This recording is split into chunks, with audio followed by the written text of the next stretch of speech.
Et ces annonces de Donald Trump qui annonce donc un nouveau round de négociations entre Américains et Iraniens demain à Islamabad au Pakistan. Mais le président américain qui menace immédiatement les Iraniens dans le même message si aucun accord n'est trouvé dans les prochaines heures. Regardez cette menace du président américain. S'il ne signe pas l'accord, en parlant bien évidemment des Iraniens, les États-Unis vont détruire toutes les centrales électriques et tous les ponts d'Iran. Fini d'être gentil.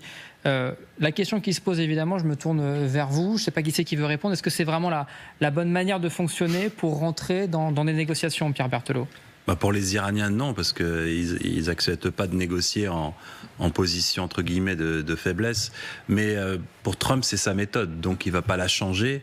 Elle connaît des succès, elle connaît des échecs, ça dépend des interlocuteurs, ça dépend des moments. Mais là, effectivement, il veut toujours arriver en position de force, en tout cas de son point de vue, et toujours, bien sûr, son opinion publique. Il ne faut jamais l'oublier que là, on rentre dans une nouvelle séquence aux États-Unis, c'est-à-dire de front, Trump mène sa guerre, enfin son conflit avec l'Iran, mais aussi sa campagne électorale. Parce qu'il y a les midterms qui arrivent dans moins de 6 mois. Et d'ailleurs, on l'a vu, tous les déplacements qu'il fait actuellement, en général, c'est dans le cadre des midterms. De cette campagne. Voilà, exactement. Donc, de plus en plus, il s'adresse aussi à sa base. Et donc, effectivement, il veut montrer qu'il est le chef, qui décide. Et c'est voilà. Après, avec les Iraniens, non, ça fonctionne pas. C'est un jeu dangereux, je pense, parce que s'il provoque les Iraniens, comme Pierre le dit, ça risque d'envenimer les choses. Et les Iraniens le disent clairement, ils vont pas se... À mon avis, c'est pas la meilleure façon d'aborder des négociations en menaçant de tout casser dans un pays. Mais c'est la méthode Trump. Et voilà, moi je pense qu'il commence à avoir un relâchement du soutien de la base MAGA de Donald Trump, parce que les MAGA, eux, avaient élu Trump sur l'idée selon laquelle les États-Unis n'interviendraient plus partout, comme en Irak, en Afghanistan, et ainsi de suite. Et Trump a fait exactement le contraire. Donc je pense que je ne suis pas convaincu que ce soit une très bonne idée de menacer les Iraniens. Didier Djadi, c'est un nouvel ultimatum du président américain. Au contraire, c'est un coup de bluff pour faire pression dans ces négociations.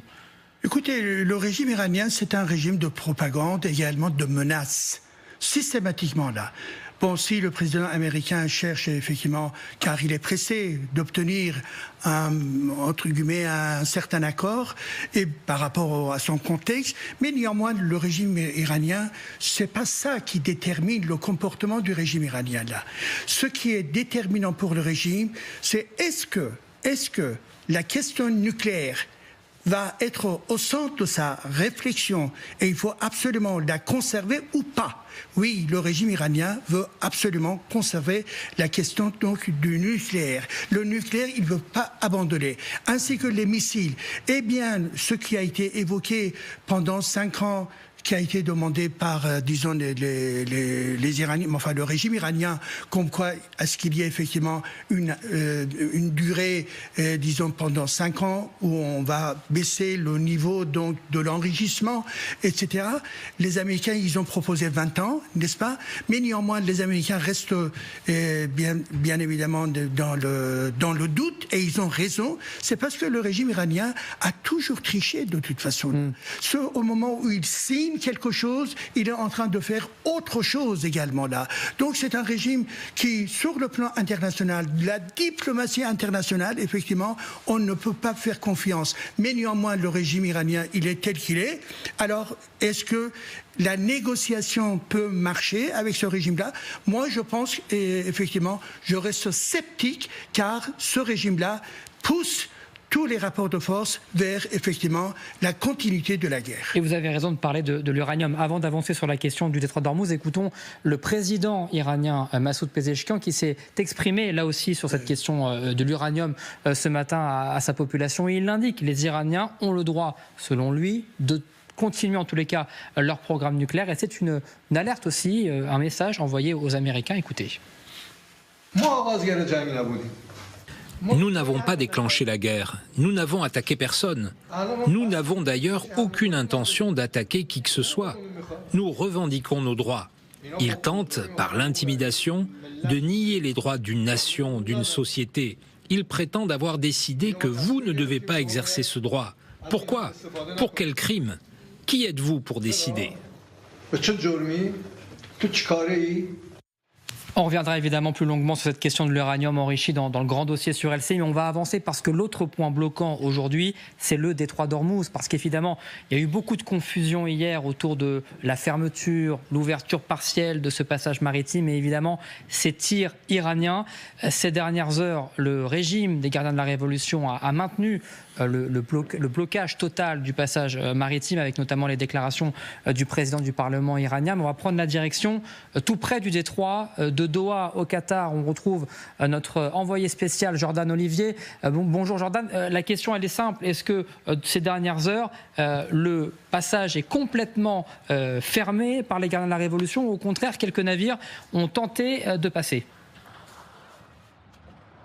Eh bien écoutez Quentin, les gardiens de la Révolution ont mis en place une règle extrêmement simple. Aucun navire n'a le droit de passer par ce détroit d'Ormuz. Mais vous le savez peut-être même mieux que moi en plateau, quand il y a une règle, il y a souvent des exceptions. Et c'est le cas dans cette situation très précise, car certains navires, en échange d'une certaine somme d'argent, ont le droit de passer par ce détroit d'Ormuz. Alors vous pouvez appeler ça comme vous voulez, une taxe ou bien un péage, mais c'est en tout cas ce qui se passe actuellement dans le détroit d'Ormuz. Et gare aux resquilleurs, car ils peuvent être pris pour cible par ces gardiens de la Révolution. Certains en ont fait les frais hier, certains navires ont été pris pour cible par les forces spéciales iraniennes. Donald Trump a même commenté ces événements et il les a qualifiés de violation de cessez-le-feu. Alors derrière cette stratégie, quel est l'objectif de l'Iran ? L'objectif tout simplement, c'est la levée du blocus américain, chose que Donald Trump ne soit pas prêt encore à concéder, en tout cas dans un très court terme. Et pour le moment donc, plusieurs centaines de navires patientent donc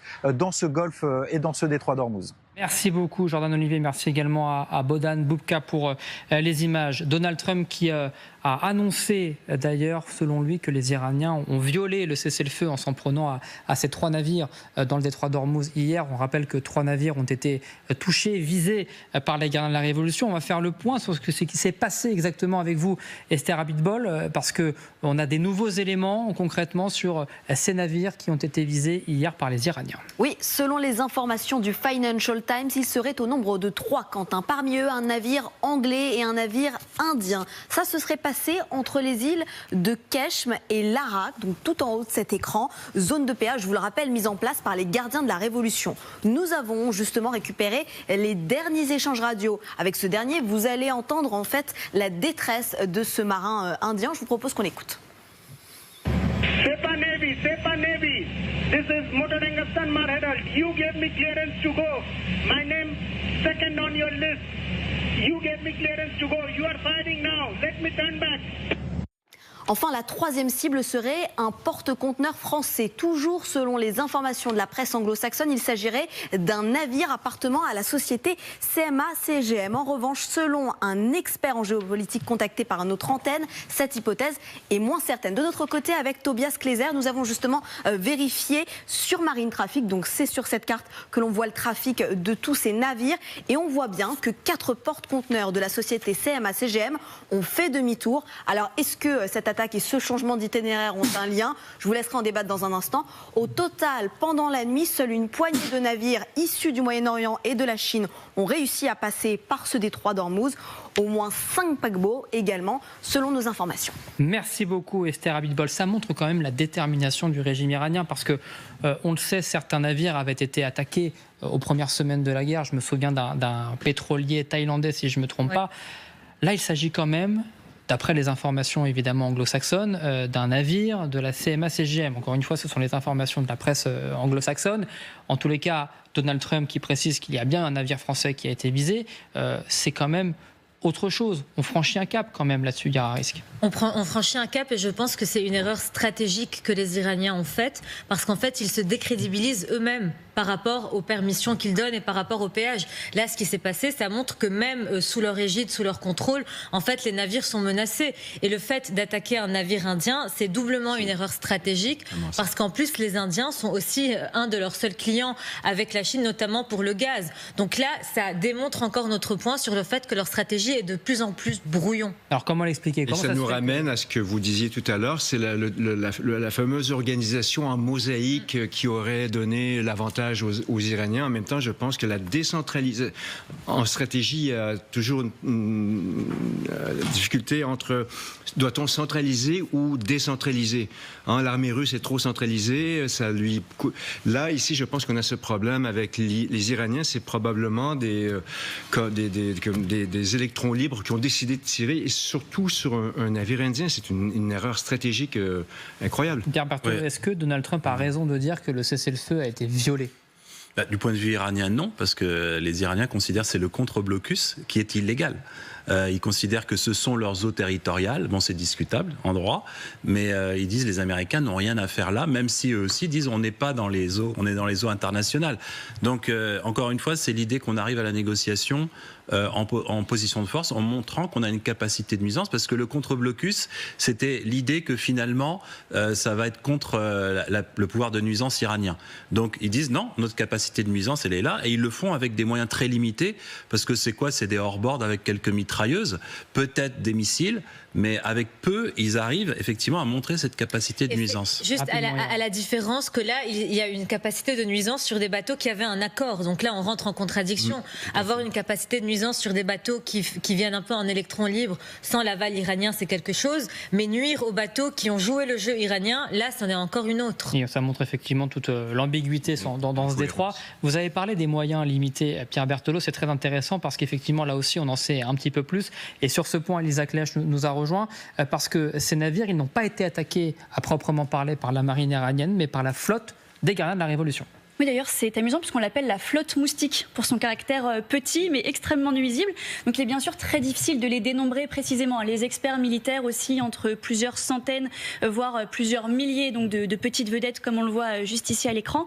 Donc, elles sont très nuisibles et également très efficaces. D'abord parce qu'elles sont très petites, donc c'est très difficile de les observer, notamment sur les images satellites. Et puis, elles sont également très rapides, jusqu'à 185 km/h. L'objectif, c'est qu'elles puissent être déployées en seulement quelques minutes. Et donc, elles ont une véritable capacité de nuisance et d'attaque, puisqu'elles peuvent transporter des lance-roquettes à moyenne portée, des mitrailleuses également, et puis elles peuvent aussi transporter des armes à bord, notamment les fameuses mines dont on a si souvent parlé sur LCI. Donc c'est bien là la stratégie de l'Iran, d'utiliser des moyens qui n'avaient pas été anticipés par les États-Unis. Et c'est d'ailleurs ce que soulignait hier soir sur LCI le général Yakovlev, ancien vice-chef d'état-major de l'OTAN. Écoutez. Vous vous souvenez que Trump a dit « et on a détruit la marine iranienne, et on a détruit l'armée de l'air iranienne ». Elle a été affaiblie tout de même. Ils ont détruit les gros bateaux gris qui, de toute façon, ne servent pas dans ce contexte. Et les centaines de petites vedettes et de drones, ils ont des drones sûrement comme les Ukrainiens, l'expérience montre que ces gars-là sont capables de s'approcher à quelques kilomètres de gros bateaux. Et donc, là, il n'y a pas de protection américaine qui vaille face à ça. Donc, la vraie marine iranienne, c'est celle-là. C'est une marine de harcèlement. C'est pas une marine capable de couler un navire, ou alors il faudrait qu'ils s'y mettent à 12, si vous voulez. Mais ça suffit aux Iraniens de démontrer qu'ils ont la marine dont ils ont besoin. Donc, mais alors, question simple, rapidement, Elisa, est-ce qu'on sait où sont positionnés ces navires ? Oui, on va le voir tout de suite à l'écran. C'est dans des bases fortifiées qui sont cachées, dissimulées. Elles se trouvent donc dans des zones côtières difficiles d'accès. Le but, c'est d'échapper à des tentatives de ciblage aérien. Et selon le New York Times, eh bien, la marine des gardiens de la Révolution aurait créé une dizaine de bases de ce type pour justement ces vedettes d'attaque. C'est en quelque sorte une stratégie de la guérilla maritime pour mener des attaques rapides et imprévisibles, à faible coût mais à fort impact. Merci beaucoup Elisa Klech. On a l'impression de revivre ce qu'on vivait avec les petits drones justement à bas coût. On est capable de la nuisance que... La nuisance, mais j'adore le général Yakovlev, je le connais, je l'appelle Michel, mais là il se trompe parce que les Américains ont des A-10, des fameux avions anti-tanks de la guerre froide, qui ont été déployés justement, mais aussi des hélicoptères Apache qui peuvent s'occuper très bien de ce genre de petits bateaux. Et à mon avis, c'est ce qui va se produire s'il y a la fin du cessez-le-feu. Si les Américains décident d'intervenir, ils vont tout faire pour essayer de neutraliser ces petits bateaux qui vont très vite. Mais les hélicoptères d'attaque et les A-10 sont faits pour voler bas et justement s'attaquer à des cibles qui bougent rapidement. C'est des tueurs de chars. Mais on sait que les missiles, Ronald Dato, coûtent parfois très cher, parfois plus cher. Non, là c'est au canon. Là, c'est au canon rotatif de 30 mm. Ça pourrait être différent. Didier Diadier, rapidement, c'est quand même fascinant de voir qu'avec des petits bateaux comme ça, on arrive à bloquer tout un détroit et un passage maritime commercial. D'une manière générale, on a sous-estimé les capacités de frappe et de nuisance, effectivement, du régime iranien. Là. Et que ce soit des missiles, que ce soit les villes souterraines, que ce soit effectivement des lanceurs, etc. Et ça, c'est un exemple en plus, si vous voulez, là. Donc, effectivement, avec ces petits bateaux rapides qui peuvent lancer, effectivement, des engins, eh bien, cela peut créer beaucoup de difficultés dans le détroit. Bien évidemment, je suis absolument d'accord avec mon collègue. Eh bien, les Américains, ils ont la possibilité de les frapper, bien évidemment. Et que, par conséquent, le régime iranien a encore cette partie de la marine qui reste encore utilisable.